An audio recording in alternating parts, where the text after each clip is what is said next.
আলহামদুলিল্লাহ, উত্তর রৌহা মৃধাপাড়া জামে মসজিদের উদ্যোগে 12তম ওয়াজ মাহফিলের প্রধান অতিথি হিসাবে উপস্থিত ছিলেন জনাব আব্দুল কুদ্দুস খান মজলিস মাখন। উদ্বোধক হিসাবে উপস্থিত ছিলেন জনাব মোহাম্মদ আমিনুল ইসলাম বাবুল মাস্টার। সভাপতি হিসাবে উপস্থিত আছেন জনাব মোহাম্মদ আব্দুল মালিক মৃধা। আমার আগে আলোচনা করেছেন হযরত মাওলানা মুফতি মাহফুজুর রহমান সিরাজি, মুহতামিম বাগে জান্নাত, বালিকা মাদ্রাসা পলাশবাড়ি, সাভার, ঢাকা।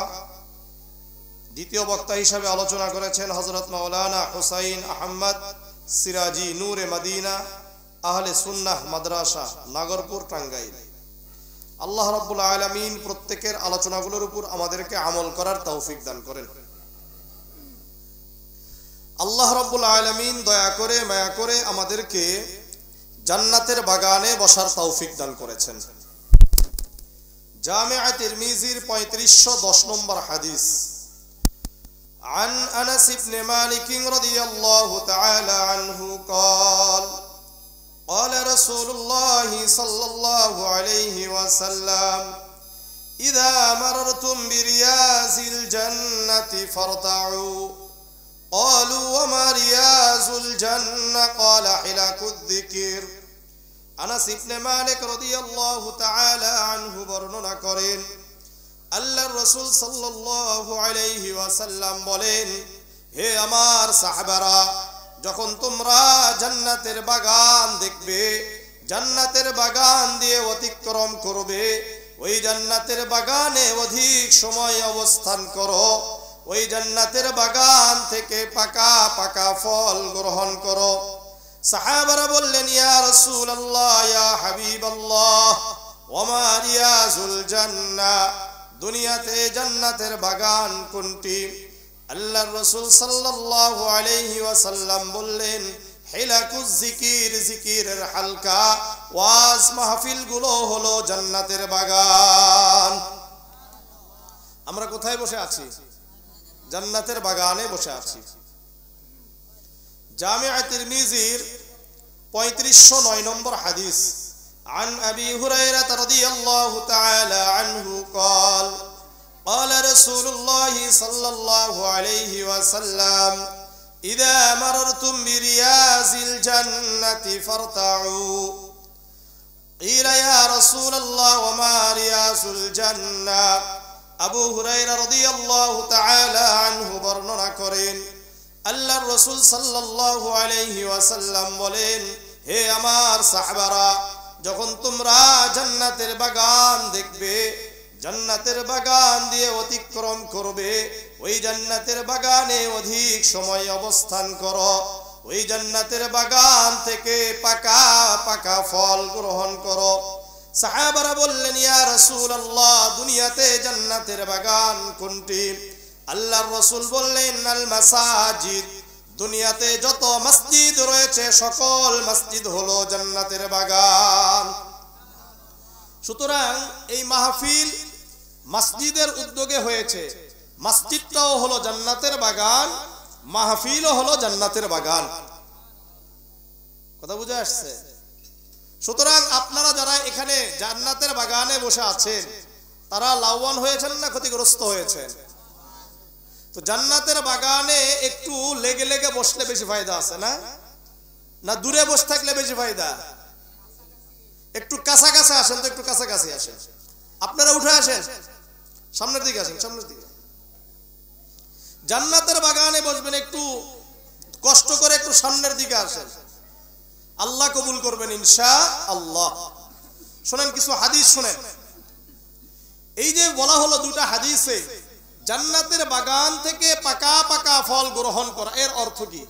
রাসূলকে জিজ্ঞাসা করা হলো, আমার রত ইয়া রাসূলুল্লাহ, ইয়া রাসূলুল্লাহ, ইয়া হাবিবাল্লাহ, জান্নাতে পাকা পাকা ফল গ্রহণ করার অর্থ কি? আল্লাহর রাসূল সাল্লাল্লাহু আলাইহি ওয়াসাল্লাম বললেন, সুবহানাল্লাহ, আলহামদুলিল্লাহ, লা ইলাহা ইল্লাল্লাহু, আল্লাহু আকবার। জান্নাতের বাগানে পাকা পাকা ফল গ্রহণ করার অর্থ হলো সুবহানাল্লাহ বলা, আলহামদুলিল্লাহ বলা, লা ইলাহা ইল্লাল্লাহ বলা, আল্লাহু আকবার বলা। সুতরাং বেশি বেশি সুবহানাল্লাহ বলবেন তো ইনশাআল্লাহ। এই যে আমরা যতবার সুবহানাল্লাহ বলবো না, আলহামদুলিল্লাহ, লা ইলাহা ইল্লাল্লাহ, আল্লাহু আকবার, প্রত্যেকবার বলার সঙ্গে সঙ্গে আমার আপনার জন্য জান্নাতে একটা করে গাছ লেগে যাবে। জামিআ তিরমিজির 3462 নম্বর হাদিস, عن عبد الله بن مسعود رضي الله تعالى عنه قال قال رسول الله صلى الله عليه وسلم لقيت إبراهيم ليلة أسري بي। আব্দুল্লাহ ইবনে মাসউদ রাদিয়াল্লাহু তাআলা আনহু বর্ণনা করেন, আল্লাহর রাসূল সাল্লাল্লাহু আলাইহি ওয়াসাল্লাম বলেন, মিরাজের রাত্রিতে সপ্তম আসমানে বাইতুল মামুরের কাছে ইব্রাহিম আলাইহিস সালাতু ওয়াস সালামের সাথে আমার সাক্ষাৎ হলো, সালাম বিনিময় হলো, কুশল বিনিময় হলো। সালাম বিনিময়, কুশল বিনিময়, কেমন আছেন, ভালো আছেন, সব ঠিকঠাক আছে কিনা, এই বিষয় নিয়ে আমরা কথা বলি না? ঠিক রাসূলুল্লাহ ইব্রাহিম আলাইহিস সালাতু ওয়াস সালামের সাথে কুশল বিনিময় করেছেন। কি করেছেন? কুশল বিনিময়, গল্প করেছেন, আলাপ আলোচনা করেছেন। যখন রাসূলুল্লাহ ইব্রাহিম আলাইহিস সালাতু ওয়াস সালাম থেকে বিদায় নেবেন, ঠিক ওই সময় ইব্রাহিম আলাইহিস সালাতু ওয়াস সালাম বললেন, ইয়া মুহাম্মদ, হে মুহাম্মদ, আকরি উম্মাতাকা মিন্নিস সালাম, হে মুহাম্মদ, আপনি আমার পক্ষ থেকে আপনার উম্মতকে সালাম পৌঁছায়া দেন। ওয়া আখবিরুহুম আন্নাল জান্নাতা তাইয়্যিবাতুত তুরবাতি, আর আপনি আপনার উম্মতকে এই সুসংবাদ দিয়ে দেন, জান্নাতের যেই জমিন হবে এটা সুগন্ধিময়। আমাদের জমিন থেকে কি সুঘ্রাণ বের হয়? আমাদের জমিন থেকে কি সুঘ্রাণ বের হয়? সুঘ্রাণ বের হয় না, মাঝে মাঝে বিভিন্ন নোংরা জায়গায় কিছু পায়খানার গন্ধ বের হয়। কিন্তু জান্নাতের যে জমিন হবে এখান থেকে সর্বদা সুঘ্রাণ বের হতে থাকবে। ওয়াজমাতুল মাই, জান্নাতের পানি হবে সুমিষ্ট।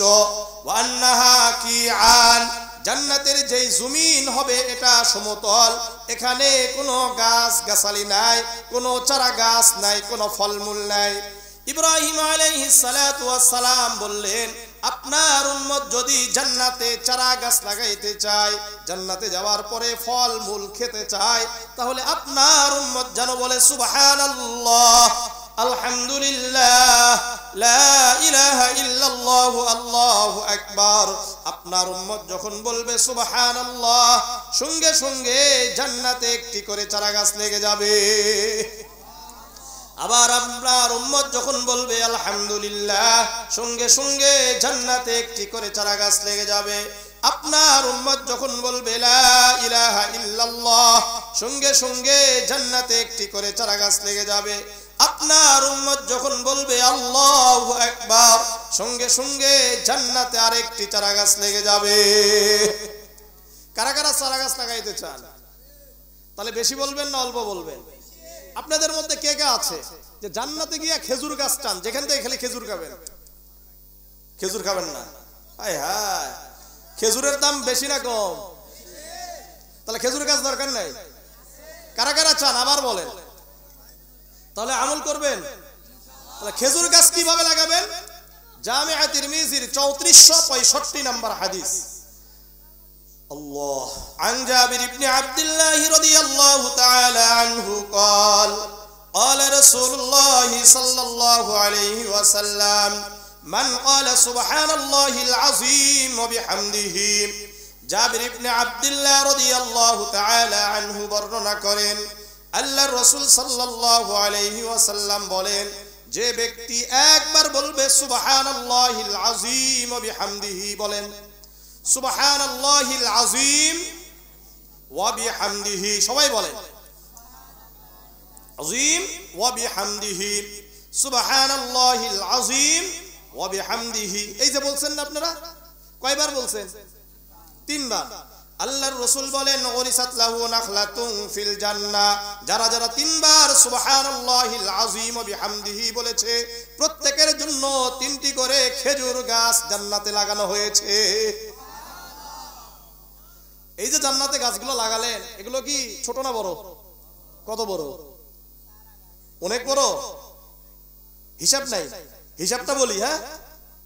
সহিহ বুখারীর 3251 নম্বর হাদিস, عن أنس بن مالك رضي الله تعالى عنه قال قال رسول الله صلى الله عليه وسلم إن في الجنة لشجرة يسير الراكب في ظلها 100 عام لا يقطعها।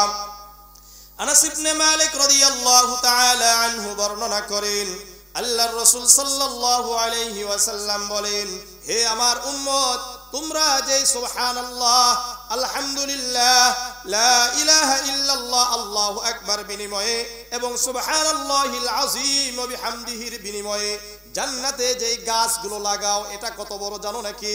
ইন্না ফিল জান্নাতি লাশাজারাতান, যেই জান্নাতে গাছগুলো লাগানো হয়, ইয়াসিরুর রাকিবু ফি জিল্লিহা 100 আমিন লা ইয়াকতাউহা, এই গাছগুলো যদি একটি ঘোড়সওয়ার, একটি ঘোড়সওয়ার পর্যন্ত নাকি, একটা ঘোড়সওয়ার যদি 100 বছর দৌড়ায়, এরপরেও একটি গাছের ছায়া শেষ করতে পারবে না।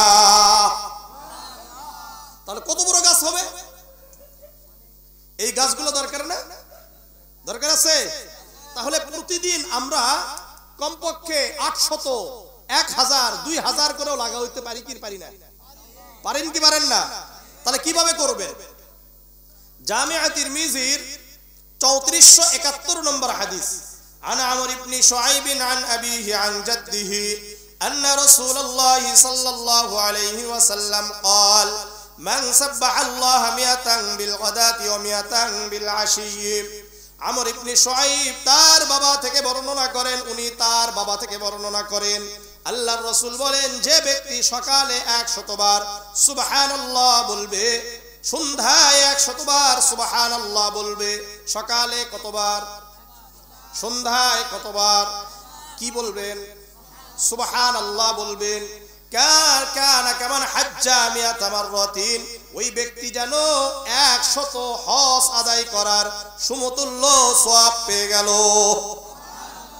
এদিকে 1000, অর্থাৎ আমি 100 হজ আদায় করার সওয়াব পাইলাম, এর পাশাপাশি 200 বার হওয়ার কারণে 200 গাছ কোথায় লাগছে? জান্নাতে লাগছে কি লাগে নাই?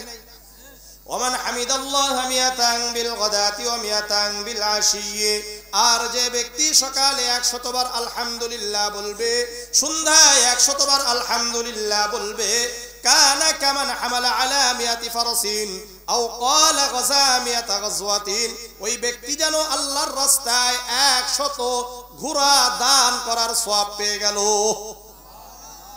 100 বার বলার কারণে 200 বার, সকালে 100, বিকালে 100, কতবার? 200। 200 বার আলহামদুলিল্লাহ বলার কারণে 100 ঘোড়া আজাদ, অর্থাৎ দান করা সওয়াব পাইলাম, এর পাশাপাশি আরো 200 গাছ জান্নাতে আমার আপনার জন্য লাগানো হয়েছে। আও ক্বালা গাযা 100 গাযওয়াতিন, অথবা আল্লাহর রাসূল বলেন 100 জিহাদে অংশগ্রহণ করার সওয়াব পেয়ে যাবে। ওমান হাল্লাল্লাহ 100 বিল গাদাতি ওয়া 100 বিল আশিয়্যি, যে ব্যক্তি সকালে 100 বার লা ইলাহা ইল্লাল্লাহ বলবে, সন্ধ্যায় 100 বার লা ইলাহা ইল্লাল্লাহ বলবে, সকালে 100 বার কি বলবো? লা ইলাহা ইল্লাল্লাহ, সন্ধ্যায় 100 বার লা ইলাহা ইল্লাল্লাহ বলবো, কানা কামান আ'তাকা 100 রাকাবাতিন মিন ওয়ালাদি ইসমাঈল আলাইহিস সালাতু ওয়াস সালাম। আল্লাহর রাসূল বলেন, ওই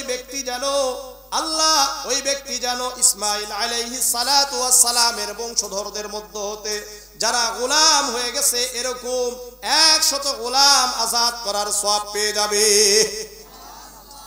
ওমান কাব্বারাল্লাহ 100 বিল গাদাতি ওয়া 100 বিল আশিয়্যি, আর যে ব্যক্তি সকালে 100 বার আল্লাহু আকবার বলবে, সন্ধ্যায় 100 বার আল্লাহু আকবার বলবে, লাম ইয়াতি ফি যালিকাল ইয়াউমি আহাদুন বিআকসার মিম্মা আতা বিহি, ওই ব্যক্তির চেয়ে উত্তম আমলকারী আর কেউ হতে পারবে না ওই দিনে। হ্যাঁ, পারবে কে? মিসলাম মা ক্বালা ওয়াসাদা আলা মা ক্বালা, ওই ব্যক্তি হতে পারবে যে ব্যক্তি তার মতো 100 বার সকালে আল্লাহু আকবার বলেছে, সন্ধ্যায় 100 বার আল্লাহু আকবার বলেছে, অথবা আওসাদা আলা মা ক্বালা, ওই ব্যক্তি থেকেও 100 বার উপরে বেশি বলেছে। যেমন ধরে নেন আমি বললাম আল্লাহু আকবার সকালে 100 বার, সন্ধ্যায় 100 বার বলেছি, কিন্তু হুজুর আমার থেকে 1 অথবা 2 বার অথবা 3 বার অথবা 10 বার বেশি বলেছে, ওই সময় আমার থেকেও অগ্রগামী কে হবে? কথাগুলো বুঝতেছেন? শুনেন, আল্লাহর হস্তে আমি আরো 10 জন বক্তার মতো নই। আমরা যেগুলো মাহফিল করি এগুলোকে ক্লাস হিসাবে নিই। কি হিসাবে? ক্লাস। এখানে বাহিরের একটা কথাও বলবো না, আমার ব্যক্তিগত কোনো কথা নয়। যা বলবো এগুলো প্রত্যেকটা রেফারেন্স দিব, আপনারা মনোযোগ দিয়ে শুনবেন। এই কথাগুলো আল্লাহ রসুলের। এই যুবকেরা পিছনে বুঝছেন আপনারা? আপনাদেরকে কিন্তু লাস্টে আমি প্রশ্ন করব, এই প্রশ্নের উত্তর দেওয়া লাগবে। বুঝে আসছে? হ্যাঁ, বিশেষ করে এই যে এটাকে মাঝখানেরটা, সামনে আসেন, আপনি আসেন, আপনি সামনে আসেন। আপনারা শেষে প্রশ্ন করা হবে, এই প্রশ্নের উত্তর দিতে পারলে আপনাকে আমি ইনশাআল্লাহ আমার পক্ষ থেকে পুরস্কার দেব। আসেন, সামনে আসেন। এই মনোযোগ দিয়ে শুনবেন, ঠিক আছে? আসেন। তাহলে আমরা বেশি বলবো না কম বলবো বলেন? মুরব্বীদেরকে সবার জন্য আরেকটা আমল বলি, আপনারা যদি 2টা অভ্যাস নিজের জন্য অপরিহার্য করে নিতে পারেন, মৃত্যুবরণ করবেন আপনি জান্নাতি হয়ে যাবেন। এটা কারা কারা চান? এই আমলটা শিখতে চান? আচ্ছা শুনেন, জামিআ তিরমিজির 410 নম্বর হাদিস, عن أبي هريرة والمغيرة بن شعبة رضي الله تعالى عنهما قال النبي صلى الله عليه وسلم قال النبي صلى الله عليه وسلم خصلتان لا يحصيهما رجل مسلم إلا دخل الجنة। আল্লাহর রাসূলের বিখ্যাত 2 জন সাহাবী আবু হুরায়রা এবং মুগীরা ইবনে শুবা রাদিয়াল্লাহু তাআলা আনহুমা বলেন, আল্লাহর রাসূল বলেন, যে ব্যক্তি, যেই মুসলমান 2টি অভ্যাস নিজের জন্য অপরিহার্য করে নিবে, নিজের অভ্যাস সারা জীবন করবে, মৃত্যু পর্যন্ত করবে, ওই ব্যক্তি অবশ্যই জান্নাতি হয়ে যাবে। 1 নম্বর অভ্যাস, ইউসাব্বিহুল্লাহ ফি দুবুরি কুল্লি সালাতিন 10 ওয়া ইয়াহমাদুহু 10 ওয়া ইউকাব্বিরুহু 10। 5 ওয়াক্ত নামাজের পরে 10 বার সুবহানাল্লাহ, 10 বার আলহামদুলিল্লাহ, 10 বার আল্লাহু আকবার। তাহলে প্রথম অভ্যাস কি বলেন? 5 ওয়াক্ত নামাজ। আগে বলেন যে 5 ওয়াক্ত নামাজ, এর পর 10 বার সুবহানাল্লাহ, 10 বার আলহামদুলিল্লাহ, 10 বার আল্লাহু আকবার। এই একটা অভ্যাস করা যায়? কারা কারা করতে রাজি আছেন? তাহলে 5 ওয়াক্ত নামাজটা পড়তে হবে, পড়লে এরপরে না এই আমল, তাই না? কি মুরব্বি? ঠিক আছে, আপনাদের জন্য কিন্তু মনে রাখেন। দ্বিতীয় অভ্যাস, ওয়ায়ুসাব্বিহুল্লাহ ইনদা মানামিহি 33।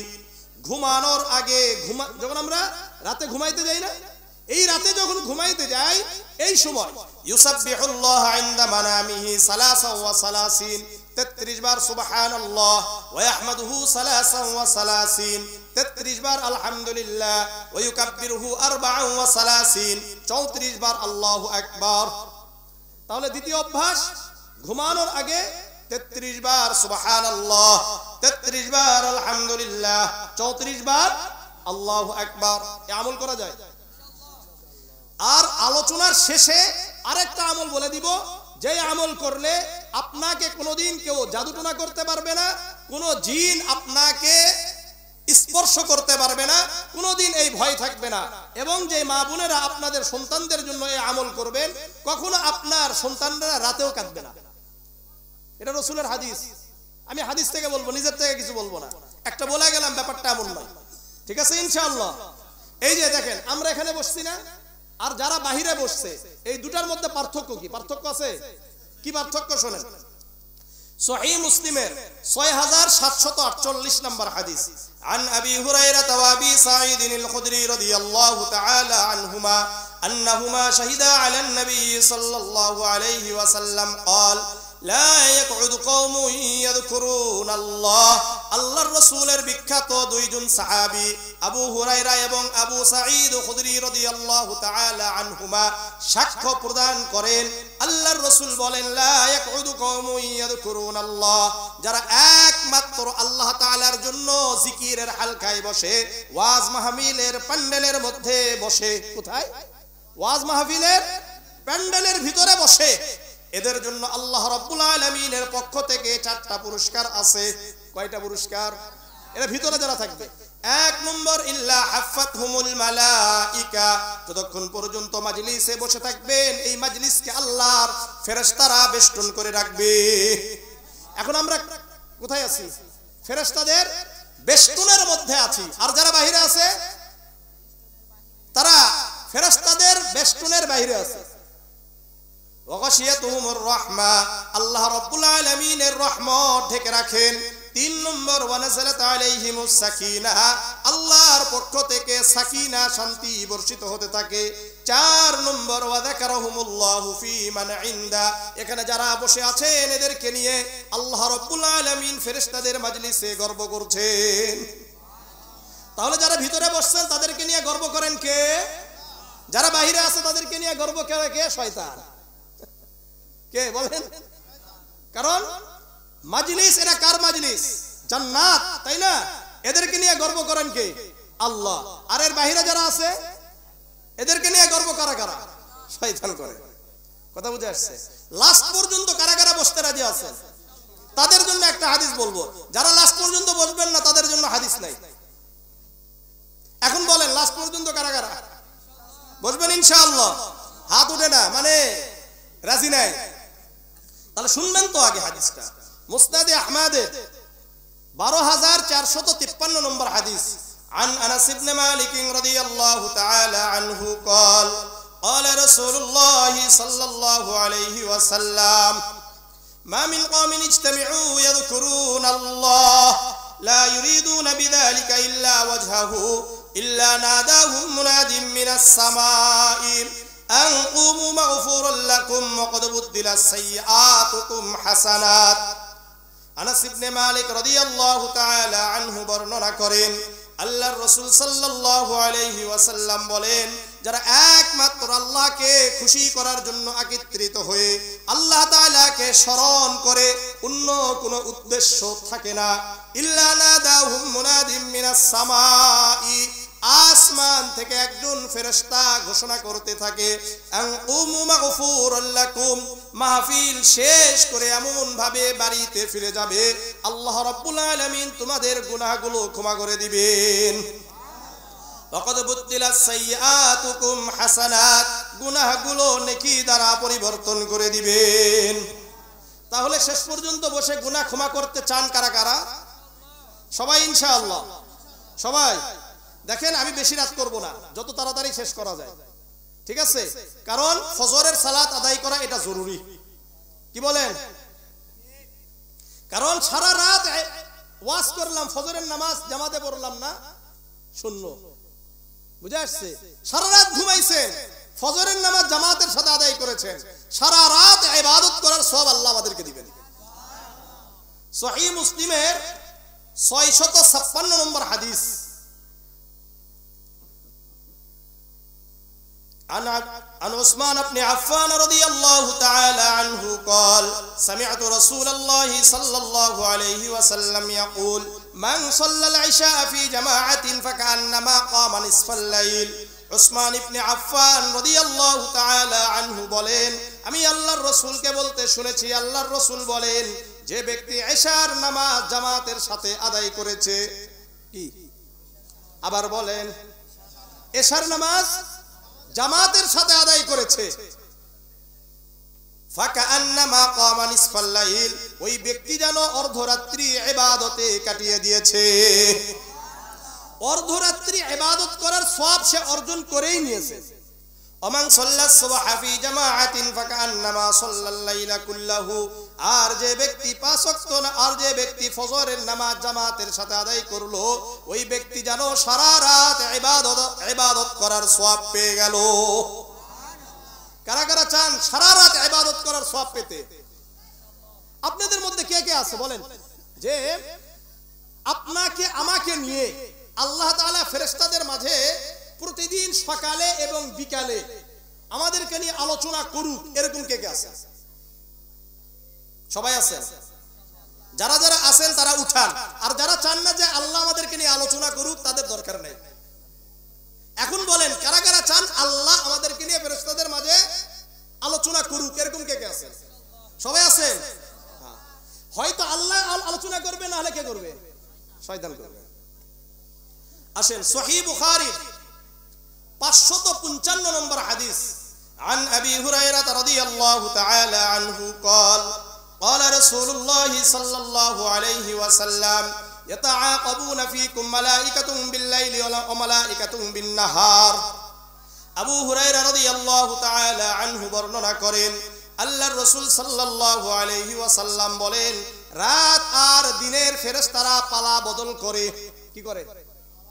পালা বদল করে। রাতের ফেরেশতা আছে, আবার দিনের ফেরেশতাও আছে। কিছু দুনিয়াতে রাতের ফেরেশতা থাকে, আবার কিছু দিনে কিছু ফেরেশতা থাকে। ওয়াজতামিউনা ফি সালাতিল ফজর ওয়া সালাতিল আসর। আর এই দুই দল ফজরের নামাজের সময় আর আসরের নামাজের সময় একত্রিত হয়। কি হয়? একত্রিত হয়। কোন সময়? ফজরের নামাজ আর আসরের নামাজ। এরপরে রাসূল বলেন, সুম্মা ইয়ারুজুল লাযীনা বাতু ফীকুম ফায়াসআলুহুম ওয়া হুয়া আ'লামু বিহিম।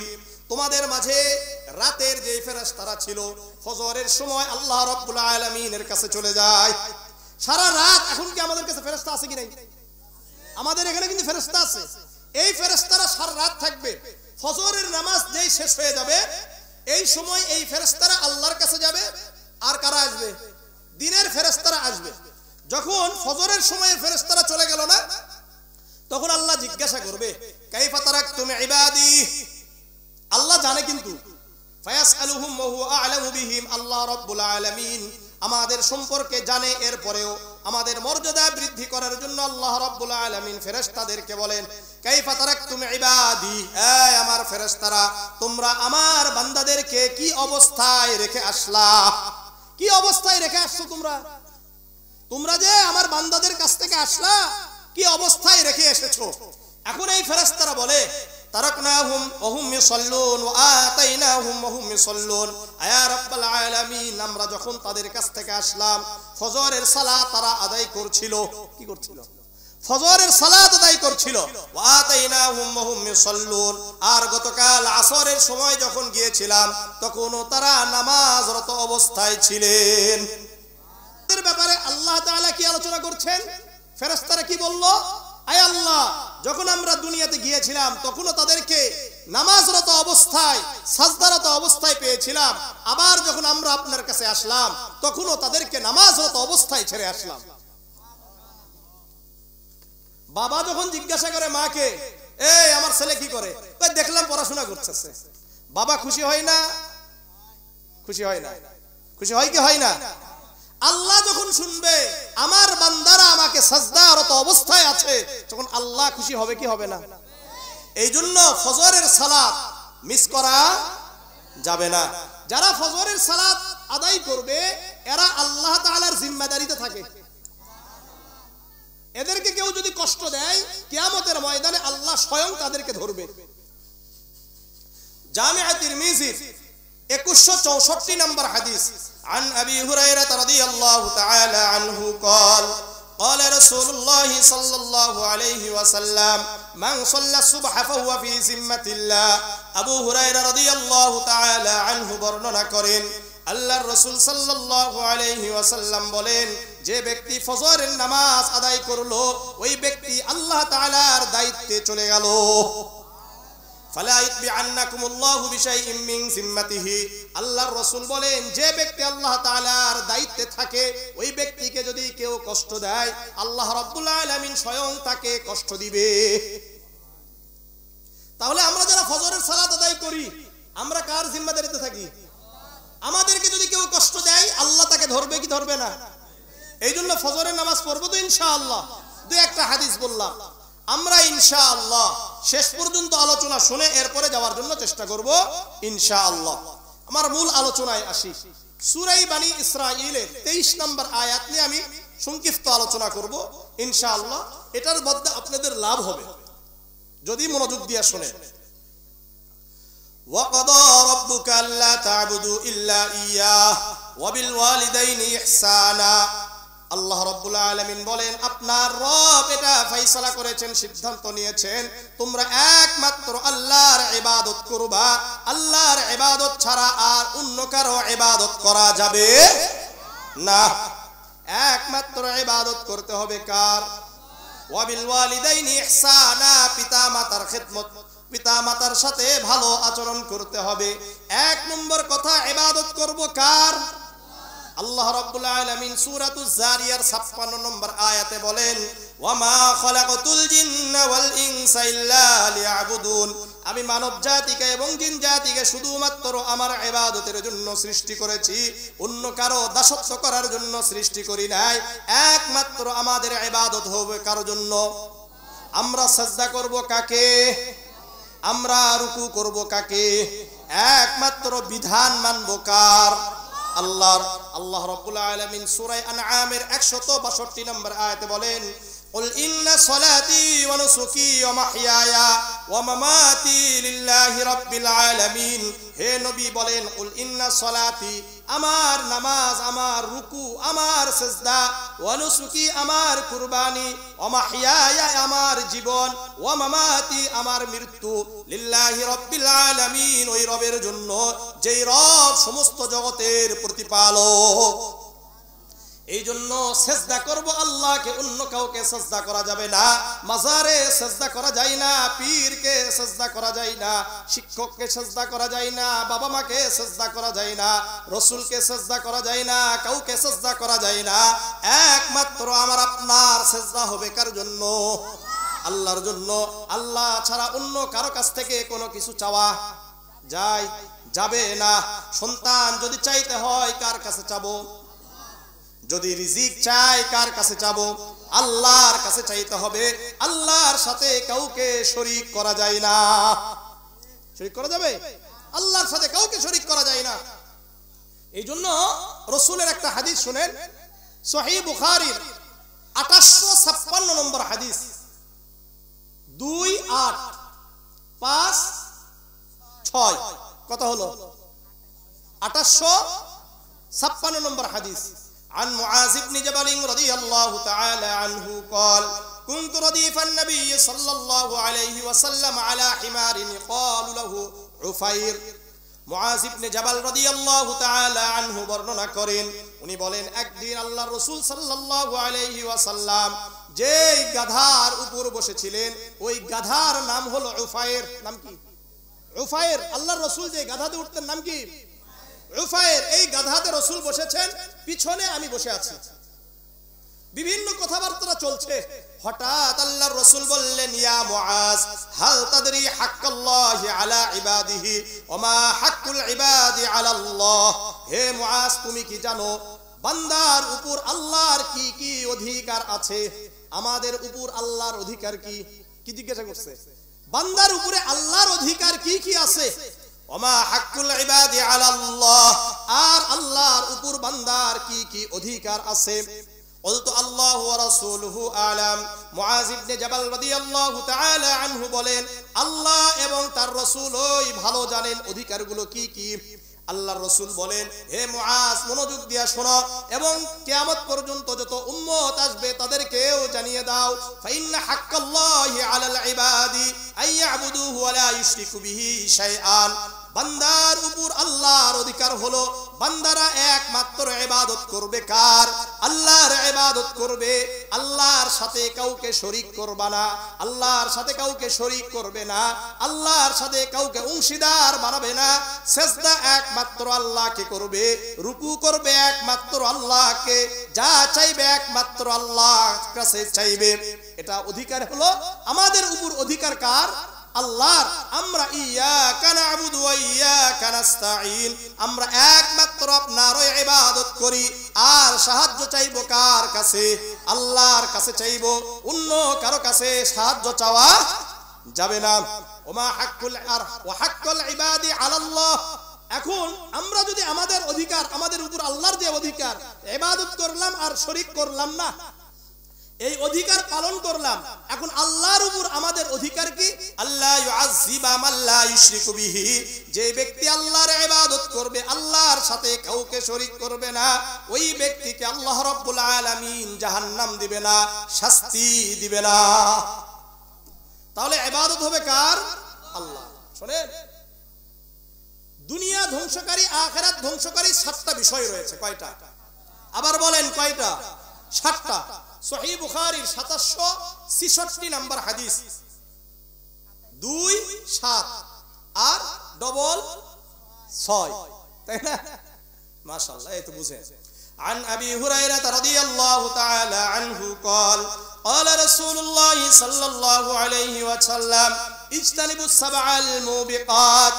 আবু হুরায়রা রাদিয়াল্লাহু তাআলা আনহু বর্ণনা করেন, আল্লাহর রাসূল সাল্লাল্লাহু আলাইহি ওয়াসাল্লাম বলেন, এই উম্মত শোনো, শোনো, মনোযোগ দিয়া শোনো, তোমরা দুনিয়া ধ্বংসকারী, আখিরাতকে ধ্বংসকারী 7টি গুনাহ থেকে বেঁচে থাকবা। কয়টা গুনাহ? এগুলো কি ধ্বংস করে? দুনিয়া ধ্বংস করে দিবে, আখিরাতেও ধ্বংস করে দিবে। ক্বালু ওয়া মা হুন্না ইয়া রাসূলুল্লাহ, সাহাবারা বললেন, ইয়া রাসূলুল্লাহ, দুনিয়া ধ্বংসকারী, আখিরাতকে ধ্বংসকারী ওই 7টি বিষয় কি কি? আল্লাহর রাসূল বললেন, 1 নম্বর, আমার সাথে গণনা করে শিখতে হবে, বলতে হবে। বলেন 1 নম্বর, বলেন আশরিকু বিল্লাহ, আল্লাহর সাথে শরীক করা। 1 নম্বর কি?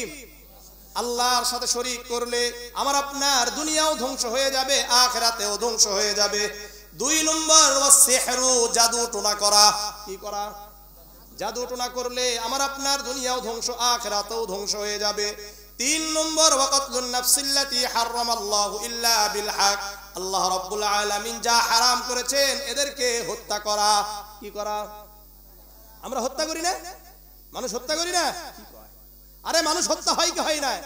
জুলাই মাসে মানুষ হত্যা হয়েছে কি হয় নাই? এই হত্যা করা কি? দুনিয়াও ধ্বংস, আখিরাতেও ধ্বংস হয়ে যাবে।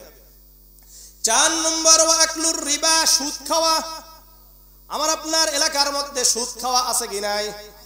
মাথায় টুপি আছে, দাড়ি আছে, জুব্বা আছে, 5 ওয়াক্ত নামাজও পড়ে, এমন ব্যক্তিরাও কিন্তু সুদ খায়। আছে কি নাই? যদি খায় তাহলে তার নামাজ, রোজা, হজ, যাকাত আল্লাহ রাব্বুল আলামিনের কাছে কোনোটাই গ্রহণযোগ্য হবে না। বুঝা আসছে? 4 নম্বর। 5 নম্বর ওয়াকলু মালিল ইয়াতীম, ইয়াতীমের মাল আত্মসাৎ করা। বাবা মারা গেছে, ছোট ভাইয়ের মাল আত্মসাৎ করে কে? বড় ভাই। ভাই মারা গেছে, আত্মসাৎ করে কে? চাচা। আর সব ভাই মিলে আত্মসাৎ করে বোনদের সম্পদ। নাই? সবাই মিলে কার সম্পদটা মারে? বোনদের সম্পদ মারে কি মারে না? আত্মসাৎ করে কি না? কথা বলে না। কোনোভাবে তাদেরকে বিদায় দিতে পারলেই বাঁচে। আছে কি নাই? আল্লাহ বুঝার তৌফিক দান করেন। কয় নম্বর গেল? 5 নম্বর। 6 নম্বর ওয়াতাওয়াল্লি ইয়াউমাস সাহাব, যুদ্ধের ময়দান থেকে পলায়ন করা। দুনিয়াও ধ্বংস, আখিরাতেও ধ্বংস হয়ে যাবে। আর 7 নম্বর ওয়াকাসফুল মুহসানাতিল মুমিনাতিল গাফিলাত, সতী সাধবী নারীর উপর জিনা, ব্যভিচারের অপবাদ দেওয়া। তাহলে আমার সাথে আরেকবার বলেন, দুনিয়া ধ্বংসকারী, আখিরাতকে ধ্বংসকারী কয়টি বিষয়? কয়টি বিষয়? 1 নম্বর আশরিকু বিল্লাহ, আল্লাহর সাথে শরীক করা। 2 নম্বর ওয়াসসিহরু, জাদু টোনা করা। 3 নম্বর ওয়াকাতলুন নাফসিল্লাতী হারামাল্লাহু ইল্লা বিল হক, মানুষ হত্যা করা। 4 নম্বর ওয়াকলুর রিবা, সুদ খাওয়া। 5 নম্বর ওয়াকলু মাল ইয়াতীম, ইয়াতীমের মাল আত্মসাৎ করা। 6 নম্বর ওয়াতাওয়াল্লি ইয়াউমাস সাহাব, যুদ্ধের ময়দান থেকে পলায়ন করা। 7 নম্বর ওয়াকাসফুল মুহসানাতিল গাফিলাতিল মুমিনাত, সতী সাধবী নারীর উপর জিনা, ব্যভিচারের অপবাদ দেওয়া। এগুলো করা যাবে? করা যাবে না। ঠিক আছে, আরেকটা আসেন। মুসনাদে আহমদ একটা কিতাব আছে, এই কিতাবের 22075 নম্বর হাদিস। عن معاذ بن جبل رضي الله تعالى عنه قال أوصاني رسول الله صلى الله عليه وسلم ب10 كلمات। মুআয ইবনে জাবাল রাদিয়াল্লাহু তাআলা আনহু বর্ণনা করেন, আল্লাহর রাসূল সাল্লাল্লাহু আলাইহি ওয়াসাল্লাম আমাকে 10টি উপদেশ দিয়েছেন। কয়টি উপদেশ?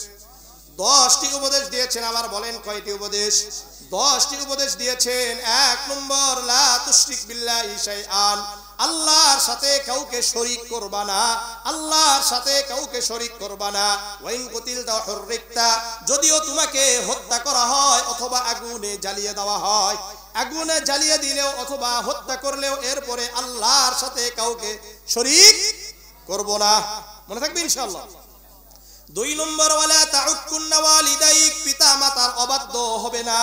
যদিও তোমাদেরকে ওয়াইন আমারাকা আন তাখরুজা মিন আহলিকা ওয়া মালিক, যদিও পিতা মাতা তোমাদেরকে তোমাদের বাড়ি থেকে তোমাদের সম্পদ থেকে বের করে দেয়, এরপরেও পিতা মাতার অবাধ্য হবে না। 2 নম্বর উপদেশ কি? আমাকে আপনাকে যদি ঘর থেকে বের করে দেয়, এরপরেও পিতা মাতার অবাধ্য হওয়া যাবে না। 3 নম্বর, ওয়ালা তাতরুকান্না সালাতান মাকতুবাতান মুতাআম্মিদান, ফাইন্না মান তারাকা সালাতান মাকতুবাতান মুতাআম্মিদান ফাকাদ বারিআত মিনহু জিম্মাতুল্লাহ। এই ভালো করে মনোযোগ দিয়ে শোনো, 5 ওয়াক্ত নামাজের 1 ওয়াক্ত নামাজও ছাড়বা না। যে ব্যক্তি 5 ওয়াক্ত নামাজের 1 ওয়াক্ত নামাজও ছেড়ে দেয়, ওই ব্যক্তি আল্লাহ তাআলার দায়িত্ব থেকে বের হয়ে যায়। যদি আমরা 5 ওয়াক্ত নামাজের 1 ওয়াক্ত নামাজও ছেড়ে দিই, তাহলে আমরা আল্লাহর দায়িত্বে আর থাকবো না। যদি আপনি আল্লাহর দায়িত্বে না থাকি, তাহলে কার দায়িত্বে যাই? শয়তানের দায়িত্বে চলে যাব। এই জন্য আমি আপনাদের কাছে বলতে চাই, আমরা কার দায়িত্বে থাকতে চাই? কারা কারা আল্লাহর দায়িত্বে থাকতে চান? সবাই আল্লাহ কবুল করেন। আমরা কার দায়িত্বে থাকবো? আল্লাহর দায়িত্বে থাকবো। তাহলে 1 নম্বর, আল্লাহর সাথে শরীক করা যাবে না। 2 নম্বর, পিতা মাতার অবাধ্য হওয়া যাবে না। 3 নম্বর, 5 ওয়াক্ত নামাজের 1 ওয়াক্ত নামাজও ছাড়া যাবে না।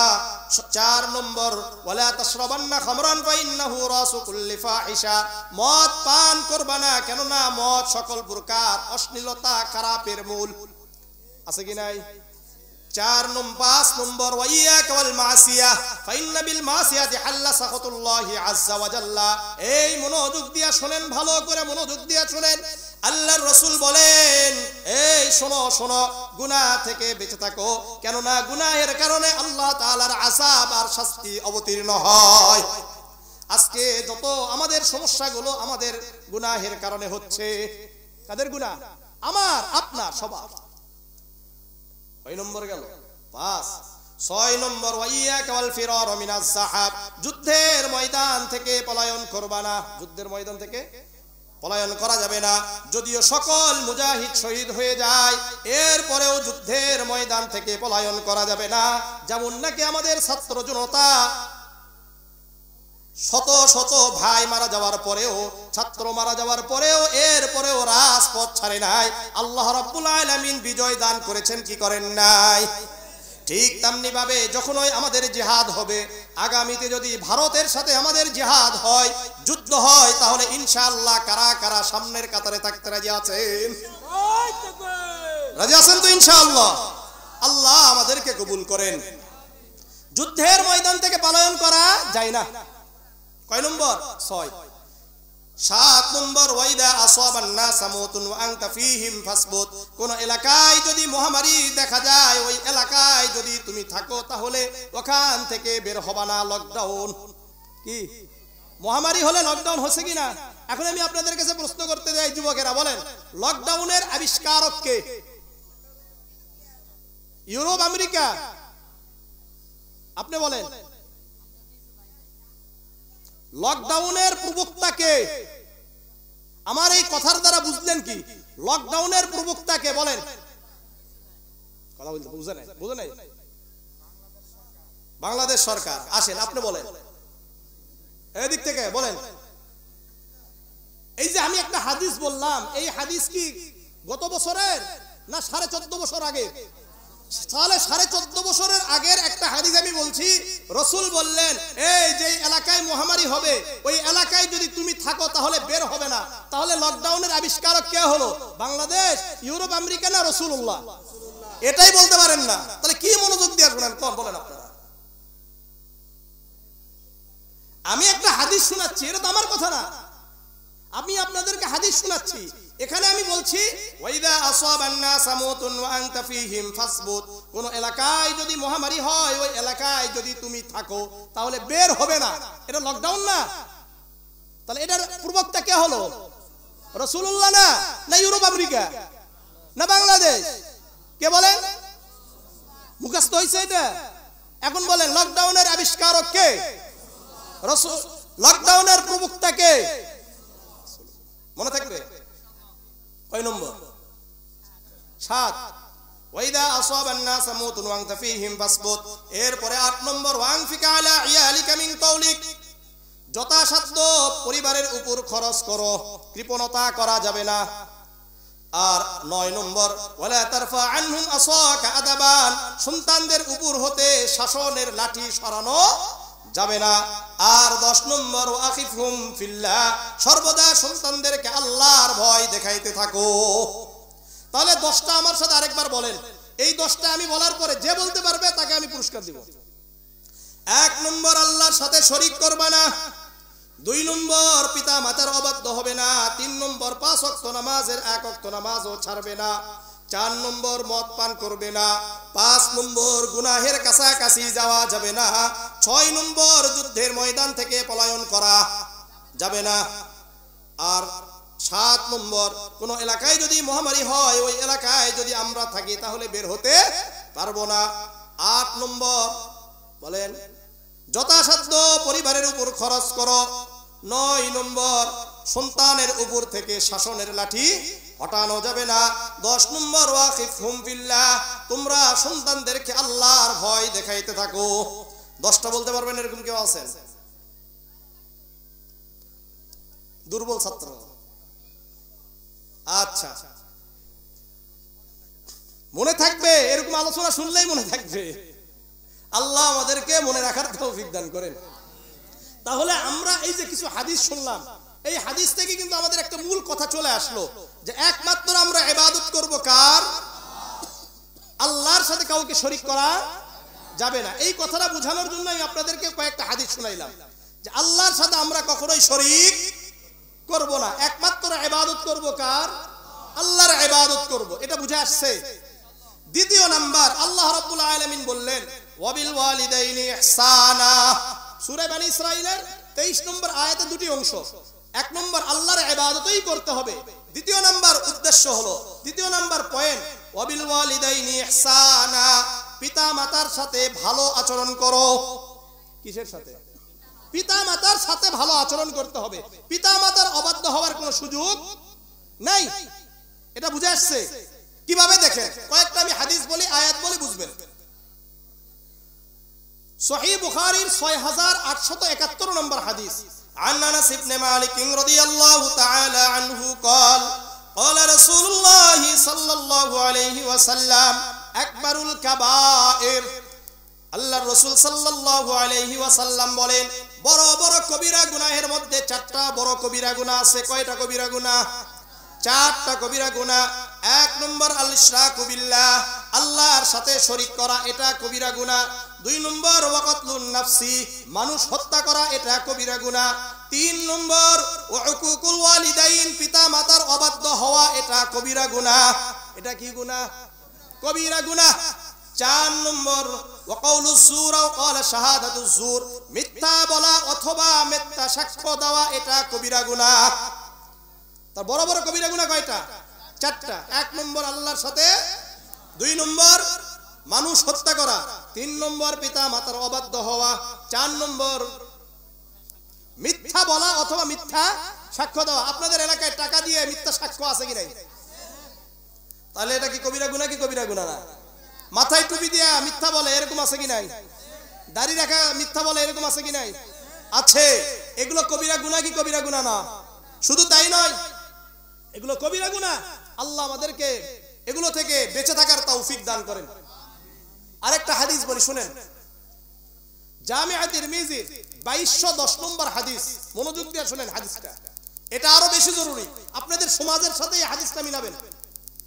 عن علي بن أبي طالب رضي الله تعالى عنه قال قال رسول الله صلى الله عليه وسلم إذا فعلت أمتي 15 خصلة হাল্লা বিহাল বালাউ। আলী ইবনে আবি তালিব রাদিয়াল্লাহু তাআলা আনহু বর্ণনা করেন, আল্লাহর রাসূল সাল্লাল্লাহু আলাইহি ওয়াসাল্লাম বলেন, হে আমার উম্মত, যখন আমার উম্মত 15টি গুনাহের সাথে লিপ্ত হবে। কয়টি গুনাহ? আবার বলেন, কয়টি গুনাহ? 15টি গুনাহের সাথে লিপ্ত হবে। ওই সময় আমার উম্মত বিভিন্ন বিপদ আপদে জড়িয়ে পড়ে যাবে। যখন আমরা কয়টা গুনাহের সাথে লিপ্ত হব? 15টি। তখন আমাদের উপর আল্লাহ তাআলার আযাব মুসিবত আসবে। ফাকালু ওয়া মা হুন্না ইয়া রাসূলুল্লাহ, সাহাবারা বললেন, ইয়া রাসূলুল্লাহ, ইয়া হাবিবাল্লাহ, ওই 15টি গুনাহ কি কি? আল্লাহর রাসূল বললেন, 1 নম্বর, ইদা কানাল মাগনামু তুয়ালান, যখন রাষ্ট্রের সম্পদ ব্যক্তিগত সম্পদে পরিণত হয়ে যাবে। রাষ্ট্রের সম্পদ আছে না, এগুলো ব্যক্তিগত সম্পদে পরিণত হবে, তখন বিপদ আপদ আসবে কি আসবে না? 2 নম্বর, ওয়াল আমানাতু মাগনামান, আমানতের মাল লুটেরা মাল হয়ে যাবে। আমাদের এমপি মন্ত্রীর কাছে বাংলাদেশের সম্পদ আমানত ছিল, এগুলো সুইস ব্যাংকে চলে গেছে কি যায় নাই? ওয়াল আমানাতু মাগনামান। 3 নম্বর, ওয়াজ যাকাতু মাগরামান, যাকাত মানুষ জরিমানা হিসাবে দিতে থাকবে। কি হিসাবে দিবে? জরিমানা। না দিলে কেমন হয়? পুরাটা দিতে চায় না, কোনো ভাবে জরিমানা হিসাবে কি যাকাতটা দেয়, এরকম আছে। 3 নম্বর। 4 নম্বর, ওয়াতা আর রাজুলু যাওজাতাহু, পুরুষ মানুষ স্ত্রীর আনুগত্য করবে। কি করবে? পুরুষেরা স্ত্রীর আনুগত্য করবে। শুনেন, স্ত্রীকে ভালোবাসা ভিন্ন জিনিস, আনুগত্য করা ভিন্ন জিনিস, এটা বুঝেন। স্ত্রীর কি করা? আনুগত্য করা, এটা গুনাহ। স্ত্রীকে ভালোবাসা এটা সওয়াব। স্ত্রীর আনুগত্য করা কি? গুনাহ। স্ত্রীকে ভালোবাসা সওয়াব। 5 নম্বর, ওয়াক্কা উম্মাহু, মায়ের অবাধ্য হবে। কি হবে? স্ত্রীর আনুগত্য করবে, মায়ের অবাধ্যতা করবে। 6 নম্বর, ওয়াবাররা সাদিকাহু, বন্ধুদের সাথে ভালো আচরণ করবে। ওয়াজাফা আবাহু, আর বাবার সাথে খারাপ আচরণ করবে। বাবার সাথে খারাপ আচরণ করবে। কয় নম্বর? 7। এরপরে 8 নম্বর, ওয়ারতাফাতিল আসওয়াতু ফিল মাসাজিদ, মসজিদগুলোতে হই হাল্লা শুরু হয়ে যাবে, মারামারি হবে। মসজিদে কি হয়? দ্বীনের কথা না বলে দুনিয়ার আলোচনা হয় কি হয় না? হয়। ওয়ারতাফাতিল আসওয়াতু ফিল মাসাজিদ। 9 নম্বর, ওয়া কানা যাইমুল কওমি আরজালাহুম, এলাকার সবচেয়ে নিকৃষ্ট ব্যক্তি নেতা হিসাবে হয়ে যাবে। এলাকার সবচেয়ে নিকৃষ্ট ব্যক্তি কি হবে? নেতা হবে, নেতৃত্ব দিবে, এটা রাসূল বলেছেন। এরপরে 10 নম্বর, ও কুরিমার রাজুলু মাখাফাতা শাররিহি, মানুষকে তার অনিষ্টতা থেকে বাঁচার জন্য সম্মান করা হবে। যদি সালাম না দিই তাহলে আমাকে হয়রানি করবে, বিভিন্ন ভাবে আমাকে নির্যাতন করবে। এই জন্য একে অপরকে কি করে? সালাম দেয়, একে অপরকে সম্মান করে। কেন? যদি সম্মান না করে পরবর্তীতে বিভিন্ন ভাবে তাকে কি করবে? নির্যাতন করবে। এই যে নির্যাতন, অনিষ্টতা থেকে বাঁচার জন্য কি করে? সম্মান করবে। 11 নম্বর, অশুরিবাতিল খুমুর, মদ্যপানের সাইলাব হয়ে যাবে, সব জায়গায় মদ্যপান চলবে। 12 নম্বর, ওয়ালু বিসাল হারির, রেশমের কাপড় পরিধান করা শুরু হয়ে যাবে। এরপরে 13 নম্বর, উত্তুখিদাতিল কাইনাত, নর্তকীদেরকে মূল্যায়ন করা হবে। কাকে? নর্তকীদেরকে পার্লামেন্টের সদস্য করা হবে। হইছে না? ওয়াল মাআসিফ, বাদ্যযন্ত্রকে মূল্যায়ন করা হবে। সব জায়গায় বাদ্যযন্ত্র থাকবে, এমন কোন অনুষ্ঠান নাই যে অনুষ্ঠান বাদ্যযন্ত্র ছাড়া হবে। আজকে যত বিবাহ শাদী আছে বাদ্যযন্ত্র আছে কি নাই? হাজী সাহেবের মেয়ের বিবাহ বাদ্যযন্ত্র ছাড়া হয় না। হয়? হয় নাকি? হাজী সাহেবের ছেলের বিবাহ বাদ্যযন্ত্র ছাড়া হয় না। স্কুল কলেজ ইউনিভার্সিটির কোন অনুষ্ঠান বাদ্যযন্ত্র ছাড়া হয় না। হয় নাকি? এটা আল্লাহ রাসূল বলছে, আমার কথা না। আর 15 নম্বর, ওয়ালানা আখিরু হাদিহিল উম্মতি আউওয়ালাহা, শেষ যুগের মানুষগুলো পূর্বের যুগের মানুষদেরকে গালি দিবে। কি দিবে? আর জামিআ তিরমিজির 2210 আর 11 নম্বর হাদিস আরেকটি কথা আছে, ওয়া তুআল্লিমা লিগাইরিদ্দিন, ধর্ম বিবর্জিত শিক্ষা সিলেবাস চালু করা হবে। তখন আল্লাহ তাআলার আযাব আসবে। এখানে যেটা মূল কথা, ওয়াক্কা উম্মাহু, মায়ের অবাধ্য হবে আর বাবার সাথে খারাপ আচরণ করবে।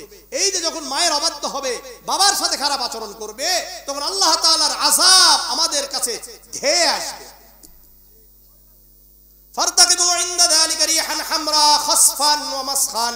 আল্লাহর রাসূল বলেন, এই 15টি অথবা 16টি যেই গুনাহগুলো বললাম, এই গুনাহগুলো যখন তোমাদের মধ্যে আসবে, তখন তোমরা হঠাৎ দেখবে অগ্নি বায়ু, হঠাৎ দেখবে বিভিন্ন জায়গায় আগুন লেগে গেছে।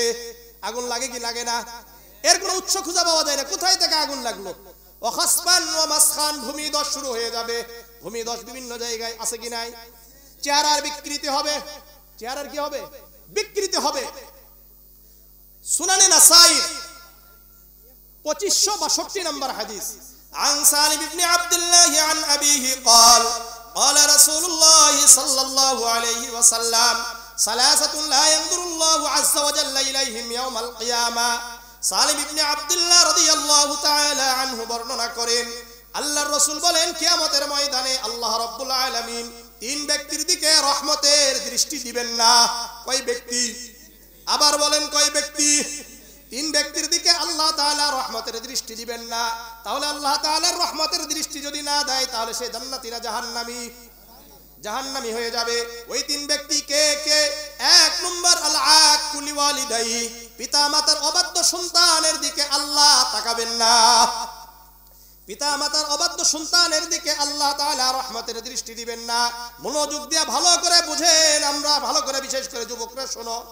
পিতা মাতার অবাধ্য যদি হও, তাহলে কখন আল্লাহ রাব্বুল আলামিন আমার তোমার দিকে আল্লাহ তাআলা রহমতের দৃষ্টি দিবেন না। যদি আল্লাহ তাআলা রহমতের দৃষ্টি না দেয়, তাহলে আমাদের জন্য জাহান্নাম ছাড়া আর কোনো উপায় থাকবে না।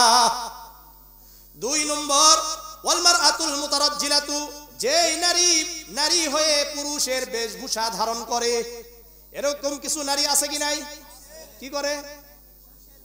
বেশভূষা ধারণ করে, প্যান্ট শার্ট পরে, চুল কাটে, এরকম আছে কি নাই?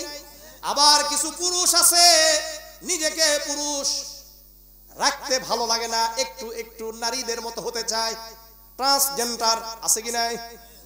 একটু কি হতে চায়? নারীর মতো থাকতে চায়, এরকম আছে কি নাই? আছে।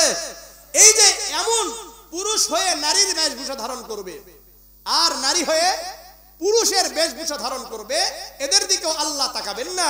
3 নম্বর, ওয়াদাইয়ুস, ওই ব্যক্তির দিকে আল্লাহ তাকাবেন না যেই ব্যক্তির অধীনস্থ নারীরা বেপরদায় চলাফেরা করে, নাফরমানি করে।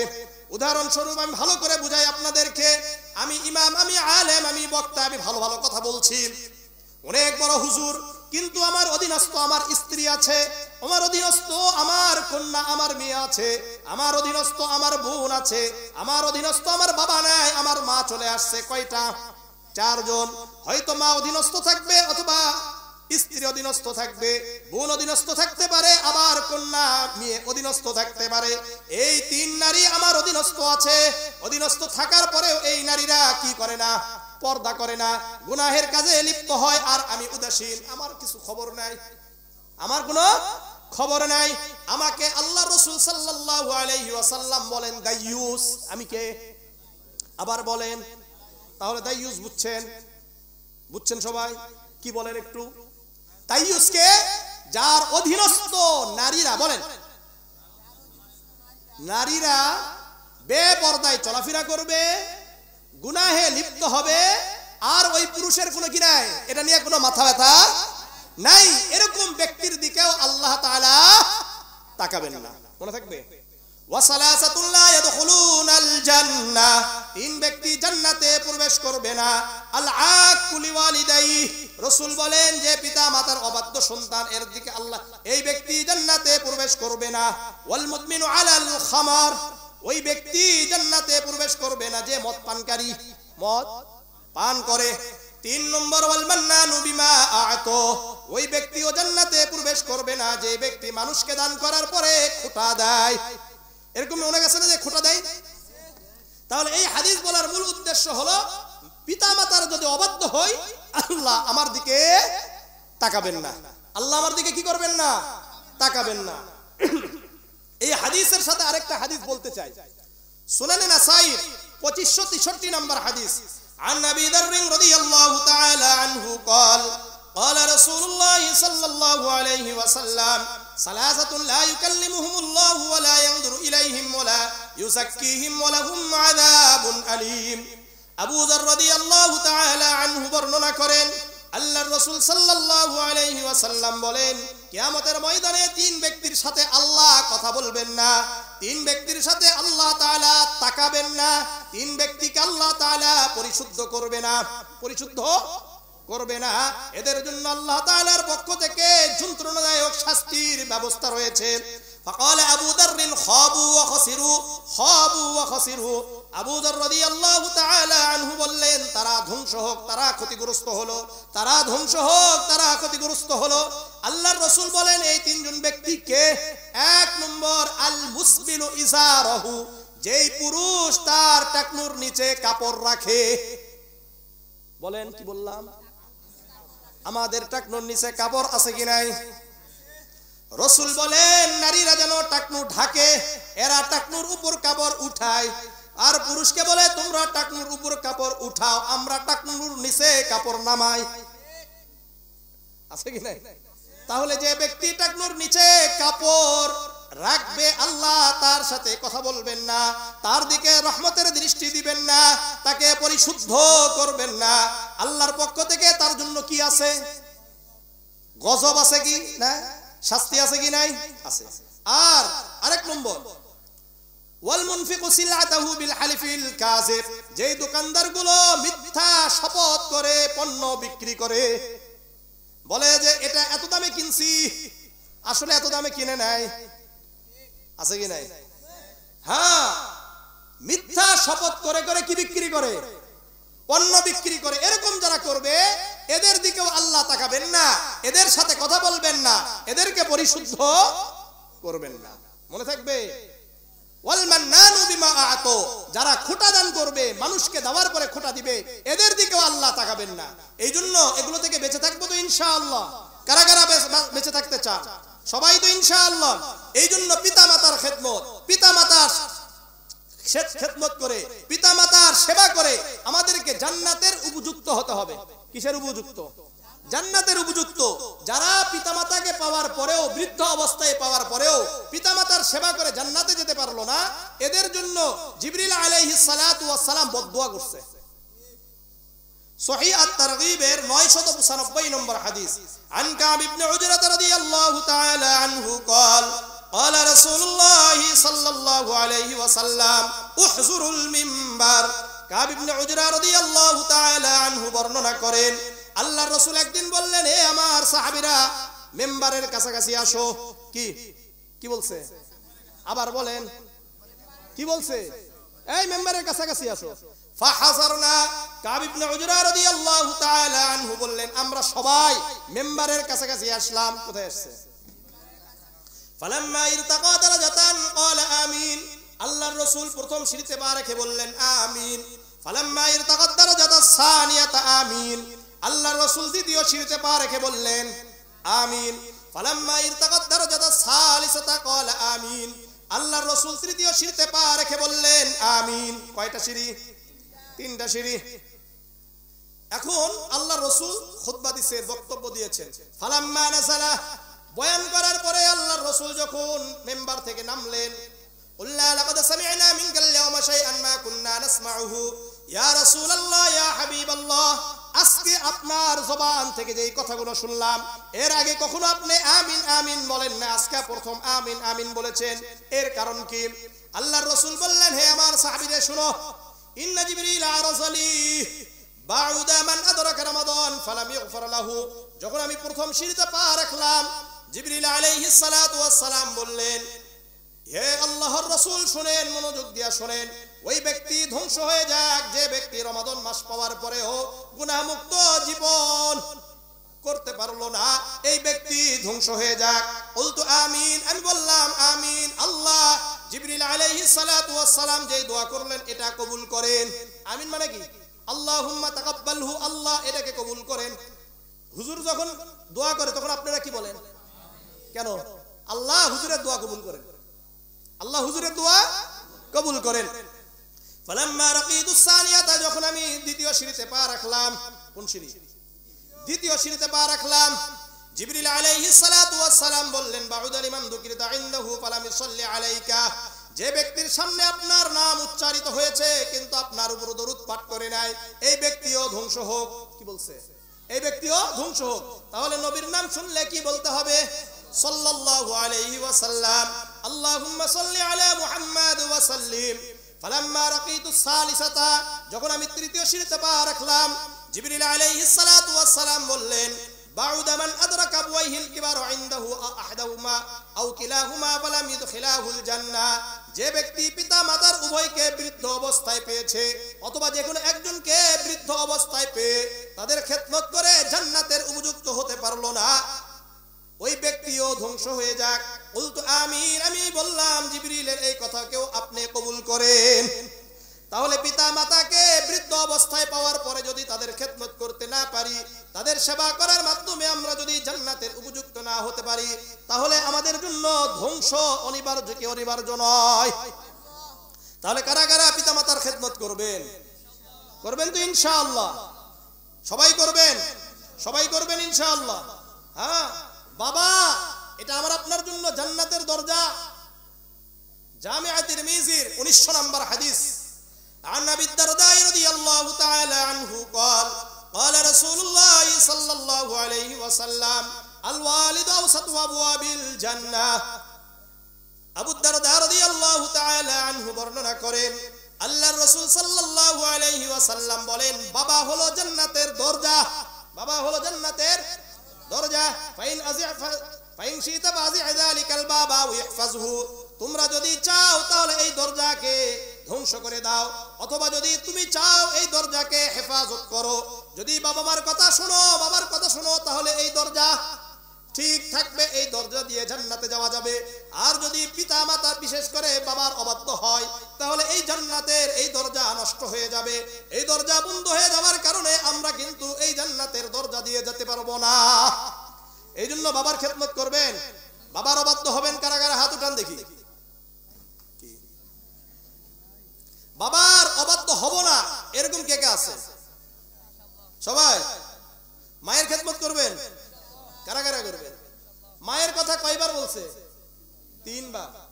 সহিহ বুখারীর 5971 নম্বর হাদিস, عن أبي هريرة رضي الله تعالى عنه قال جاء رجل إلى رسول الله صلى الله عليه وسلم। আবু হুরায়রা রাদিয়াল্লাহু তাআলা আনহু বর্ণনা করেন, একজন ব্যক্তি হঠাৎ আল্লাহর রাসূলের কাছে আসলেন, এসে বললেন, ইয়া রাসূলুল্লাহ মান আহাক্কু বিহুসনি সাহাবাতি, ইয়া রাসূলুল্লাহ ইয়া হাবিবাল্লাহ, দুনিয়াতে আমি সবচাইতে কার সাথে ভালো আচরণ করব? কি বলছে? কার সাথে ভালো আচরণ করব? আল্লাহর রাসূল বললেন, উম্মুকা, তোমার মায়ের সাথে ভালো আচরণ করো। কার সাথে? মায়ের সাথে ভালো আচরণ করো। সুম্মা মান, আবার ওই সাহাবী বললেন, ইয়া রাসূলুল্লাহ মায়ের সাথে তো ভালো আচরণ করলাম, এরপরে কার সাথে ভালো আচরণ করব? আল্লাহর রাসূল বললেন, উম্মুকা, তোমার মায়ের সাথে ভালো আচরণ করো। আবার আল্লাহর রাসূলকে ওই সাহাবী বললেন, ইয়া রাসূলুল্লাহ 2 বার তো হয়ে গেছে, এখন বলেন কার সাথে ভালো আচরণ করব? আল্লাহর রাসূল বললেন, উম্মুকা, তোমার মায়ের সাথে কয়বার? সুম্মা মান ইয়া রাসূলুল্লাহ, এরপর কার সাথে ভালো আচরণ করব? আল্লাহর রাসূল বললেন, আবুকা, তোমার বাবার সাথে ভালো আচরণ করো। কেন? কারণ এই হুকুমটা আল্লাহ তাআলা নিজেও করেছেন। কে করেছেন? কিভাবে? সুনানে ইবনে মাজাহ 3661 নম্বর হাদিস, আল্লাহু আকবার, আনিল মিকদাম ইবনে মাদি কারাব عن النبي صلى الله عليه وسلم قال إن الله أوصيكم بأمهاتكم ثلاثا। মিকদাম ইবনে মাদি কারাব রাদিয়াল্লাহু তাআলা আনহু বর্ণনা করেন, আল্লাহর রাসূল সাল্লাল্লাহু আলাইহি ওয়াসাল্লাম বলেন, নিশ্চয় আল্লাহ রাব্বুল আলামিন তোমাদেরকে তোমাদের মায়ের ব্যাপারে 3 বার উপদেশ দিয়েছেন। কয়বার? 3 বার বলেছেন। কিভাবে বলেছেন? সূরা লুকমানের 14 নম্বর আয়াত আল্লাহ বলেন, ووصينا الإنسان بوالديه إحسانا حملته أمه وهنا على وهن وفصاله في عامين أن اشكر لي ولوالديك إلي المصير। আল্লাহ রাব্বুল আলামিন বলেন, আমি আল্লাহ এটা আদেশ করেছি মানুষরা যেন তাদের পিতা মাতার সাথে ভালো আচরণ করে। কার সাথে? পিতা মাতার সাথে ভালো আচরণ করে। মা কিন্তু তিনটা কষ্ট বেশি করছে। কয়টা কষ্ট? এই যে তিনবার মায়ের সাথে ভালো আচরণ করার মূল কারণটা কি? মূল কারণ হলো দুনিয়াতে মা যে তিনটা কষ্ট করে, এই কষ্ট দুনিয়াতে আর কেউ করে না। এক নম্বর, পেটে ধারণ করে কে? আবার বলেন, প্রসব বেদনা সহ্য করে কে? যখন আমি আপনি দুনিয়াতে মায়ের পেট থেকে আসছি, তখন এই প্রসব বেদনা যে এত কষ্ট, এই কষ্টটা সহ্য করেছেন কে? মা। তাহলে 9 মাস 8 মাস যেই কষ্ট এটা করেন মা, প্রসব বেদনা সহ্য করেন মা। ওয়া হামলুহু ওয়া ফিসালুহু সালাসুনা ওয়া ফিসালুহু ফি আমাই, অর্থাৎ 2 বছর দুধ পান করায়, এটা করাই কে? মা। এই যে দুধ পান করানোর সময় রাতে যখন চিৎকার দিয়ে উঠে, ওই সময় অনেক বাবা আছে অন্য ঘরে গিয়া ঘুমায় না, ঘুমিয়ে যায়, কিন্তু সবাই ঘুমায়, কিন্তু মা কিন্তু ঘুমায় না। মা তার সোনার টুকরা, কলিজার টুকরাকে তার স্তনে লেগিয়ে তারপরে তাকে দুধ পান করি, এরপরে ঘুমায়। এই তিনটা কষ্ট মা করেছে, এই কষ্টটা আর কেউ করে না। এই জন্য মায়ের কথা কয়বার বলা হয়েছে? 3 বার। মায়ের পরে সবচেয়ে কষ্ট করে কে? বাবা। এই জন্য এরপরে বাবার কথা বলা হয়েছে। আমরা বাবা মায়ের খেদমত করব। যারা দুনিয়াতে উত্তম রিজিক চান, ধনী হতে চান, হায়াত তৈয়বা চান, দীর্ঘ হায়াত চান, সুস্থ হায়াত চান, তারা পিতামাতার খেদমত করবেন। আদাবুল মুফরাদ একটা কিতাব, ইমাম বুখারী রাহিমাহুল্লাহ 22 নম্বর হাদিস। عن سهل بن معاذ عن أبيه قال قال رسول الله صلى الله عليه وسلم من بر والديه طوبى له زاد الله في عمره। যে ব্যক্তি দুনিয়াতে ভালো জীবন চায়, উত্তম জীবন চায়, হায়াত তৈয়বা চায়, উত্তম রিজিক চায়, ওই ব্যক্তি যেন পিতামাতার খেদমত করে, পিতামাতার সেবা করে। তাহলে পিতামাতার যদি আমরা সেবা করি, আল্লাহ তাআলা আমাদের হায়াত বৃদ্ধি করে দিবেন, আমাদের রিজিকের মধ্যে বরকত দান করবেন। করা যাবে তো ইনশাআল্লাহ? কারা কারা করতে রাজি আছেন? শেষ করে দেব। আচ্ছা, এরপরে আরো কিছু আলোচনা ছিল, অধিকার যাচ্ছি না, সময় অনেক রাত হয়ে গেছে। আগে আসলে বলতাম। পিতামাতা বেঁচে থাকা অবস্থায় আমাদের করণীয় কয়েকটা আছে, পিতামাতা মারা যাওয়ার পরে 11টা করণীয়। কয়টা? আমি ওদিকে দলিল দিচ্ছি না, প্রত্যেকটার উপর হাদিস ছিল, ওদিকে বলছি না, শুধু 11টা কথা বলে দিচ্ছি। 1 নম্বর, পিতামাতার জন্য দোয়া করা। 1 নম্বর দোয়া মানে হলো রব্বির হামহুমা কামা রব্বায়ানি সগীরা। ইস্তিগফার করা। ইস্তিগফার মানে আস্তাগফিরুল্লাহ না, এখানে ভুল। ইস্তিগফার মানে হলো সূরা ইব্রাহিমের 41 নম্বর আয়াত আছে, রব্বানা গফিরলি ওয়া লিওয়ালিদাইয়া ওয়া লিল মুমিনিনা ইয়াওমা ইয়াকুমুল হিসাব। 2। 3 নম্বর, পিতামাতা যদি কোনো ওয়াদা করে যায়, ওয়াদা পূর্ণ করা। 4 নম্বর, পিতামাতার পক্ষ থেকে যে আত্মীয় স্বজন থাকে, এদের সাথে ভালো সম্পর্ক রাখা। 5 নম্বর, পিতামাতার পক্ষ থেকে বন্ধু এবং বান্ধবীরা আছেন যারা, তাদের সাথে সম্পর্ক রাখা, তাদেরকে মাঝে মাঝে তাদের কাছে হাদিয়া দিয়ে দেওয়া। 6 নম্বর, পিতামাতার জন্য দান করা। 7 নম্বর, পিতামাতাকে গালি দেওয়া। পিতামাতা যখন চলে গেছে, এখন কি করবেন? এমন এমন কাজ করবেন যেন পিতামাতাকে গালি দেয়। এটা কিভাবে? এই হাদিসটা শোনা দরকার। সুনানে আবি দাউদের 5141 নম্বর হাদিস, আব্দুল্লাহ ইবনে আমর রাদিয়াল্লাহু তাআলা আনহু থেকে বর্ণিত, রাসূল বলেন, ইন্না মিন আকবারিল কাবাইর আইয়ালানার রাজুলু ওয়ালিদাইহি। বড় বড় কবিরা গুনাহের মধ্যে হতে একটা কবিরা গুনাহ হলো পিতামাতাকে গালি দেওয়া। পিতামাতাকে গালি দেওয়া। এবং সাহাবারা বললেন, ইয়া রাসূলুল্লাহ কাইফা লানুর রাজুলু ওয়ালিদাইহি, কিভাবে একজন সন্তান তার পিতামাতাকে গালি দেয়? আল্লাহর রাসূল বলেন, ইয়ালানু আবার রাজুলি ফায়ালানু আবাহু ওয়া ইয়ালানু উম্মাহু ওয়া ইয়ালানু উম্মাহু। আমি হুজুরের বাবা তুলে মা তুলে গালি দিলাম, এখন হুজুর কি বসে থাকবে? হুজুর কি করবে? আমারও বাবা তুলে মা তুলে গালি দিবে। দিবে কি দিবে না? দিবে কি দিবে না? আরে জোরে বলে না, দিবে কি দিবে না? তাহলে আমার বাবা মাকে গালি দেওয়ার মূল দায়ী কে? আমি নিজে না? তাহলে পিতামাতাকে গালি দেওয়া যাবে?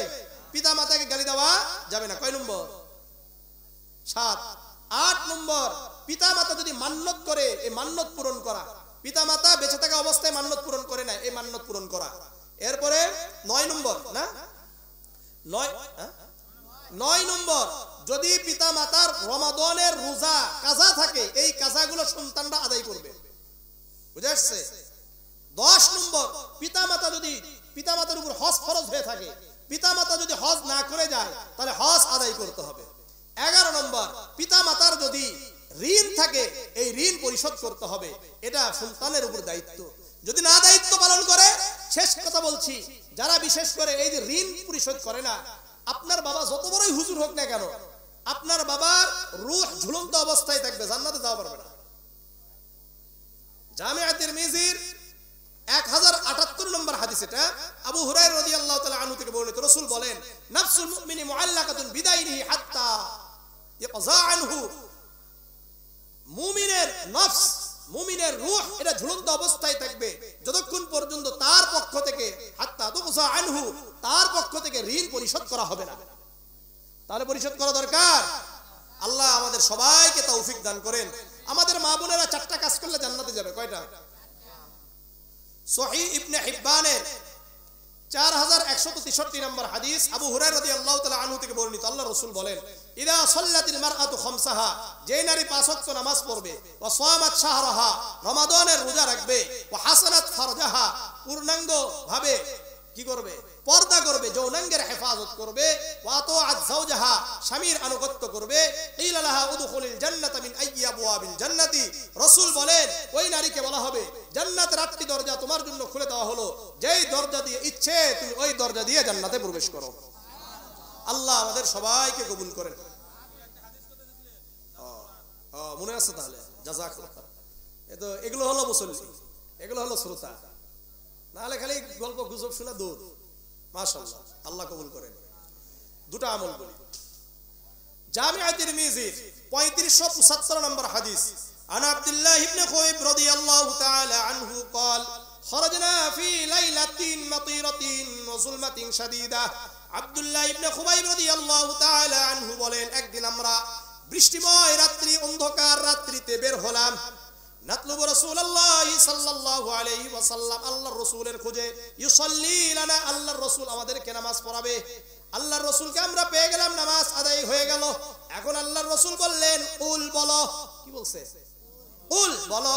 ফালাম আকুল শাইআন, আব্দুল্লাহ ইবনে খুবাইব বললেন, আমি কিছু বললাম না। আবার আল্লাহর রাসূল বললেন, উল, এই বলো। ফালাম আকুল শাইআন, আমি বললাম, কিছুই বললাম না। কয়বার? 2 বার। আবার আল্লাহর রাসূল বললেন, উল বলো। এখন আমি বললাম, মা আকুলু শাইআন ইয়া রাসূলুল্লাহ, কি বলবো? আপনি খালি কোন বলো বলো বলো, কি বলবো? তখন আল্লাহর রাসূল বললেন, উল বলো। কুল হুয়াল্লাহু আহাদ ওয়াল মুআউযিজাতাইন হিনা তুমসি ওয়া হিনা তুসবিহু 3 মাররাত। তুমি সকালে 3 বার বলো সূরা ইখলাস, সূরা ফালাক, সূরা নাস। সূরা ইখলাস কয়বার? সূরা ফালাক কয়বার? সূরা নাস কয়বার? সকালে এবং সন্ধ্যায়। তাকফিকা মিন কুল্লি শাই, তুমি যদি সকালে 3 বার সূরা ইখলাস, সূরা ফালাক পড়ো, সন্ধ্যায় 3 বার সূরা ইখলাস, সূরা ফালাক, সূরা নাস পড়ো, তাহলে এই 3টা সূরা তোমাকে সকল প্রকার অনিষ্টতা থেকে, সকল প্রকার জিন্নাত, সকল প্রকার জাদু টুনা থেকে হেফাজত করবেন। আমল করে দেখেন হয় কিনা। একটা আমল ঘুমানোর সময়, সহিহ বুখারীর 5017 নম্বর হাদিস, عن عائشة أن النبي صلى الله عليه وسلم كان إذا آوى إلى فراشه كل ليلة جمع كفيه। আমার সাথে সাথে করেন। আয়েশা রাদিয়াল্লাহু তাআলা আনহা বলেন, আল্লাহর রাসূল যখন ঘুমানোর সময়, রাতে ঘুমানোর সময় বিছানায় যাইতেন, জামা কাফাইহি, 2 হাত এইভাবে করেন, 2 হাত একত্রিত করেন। হ্যাঁ, জামা কাফাইহি, আল্লাহর রাসূল 2 হাতের তালু জমা করতেন, একত্রিত করতেন, করে সূরা ইখলাস, সূরা ফালাক, সূরা নাস পড়তেন। কি পড়তেন? সূরা ইখলাস, সূরা ফালাক, সূরা নাস পড়তেন। সুম্মা নাফাসা ফীহিমা, এরপরে এই 2 তালুতে ফু দিতেন। কি দিতেন? ফু দিতেন। ইয়ামসাহু বিহিমা মাস্তাতা মিন জাসাদিহি, যতটুকু সাধ্য ততটুকু মাসাহ করতেন। কিভাবে? ইয়াবদাউ বিহিমা আলা রাসিহি, প্রথমে মাথায় হাত রাখেন।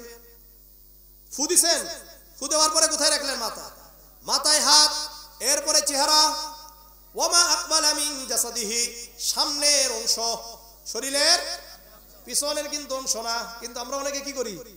পিছনে করি, কি করি না? পিছনে অংশ করবেন না, শুধু সামনের অংশ করবেন। ইয়াফআলু যালিকা 3 মাররাত, আল্লাহর রাসূল প্রতিদিন ঘুমানোর সময় কয়বার করতেন? এইভাবে 3 বার। সূরা ইখলাস, সূরা ফালাক, সূরা নাস পরে ফু দিবেন। ফু দেওয়ার পরে মাথা, চেহারা, এরপরে সামনের অংশ, আবার তিনবার পরে আবারও ফু, আবারও মাথা, চেহারা, সামনের অংশ, এইভাবে কয়বার? তিনবার। এখন সন্তান তো পারে না, কি করবেন? তাহলে আপনি পরে সন্তানের হাতে অথবা নিজের হাতে ফু দিয়ে সন্তানের কি করবেন? শরীরটা মাসাহ করে দিবেন, ফু দিবেন। তাহলে আপনার সন্তানও সকল প্রকার জিন্নাত, সকল প্রকার জাদুটুনা থেকে আল্লাহ তাআলা হেফাজত করবেন। এই আমল করবেন তো ইনশাআল্লাহ। আল্লাহ আমাদের সবাইকে কবুল করেন।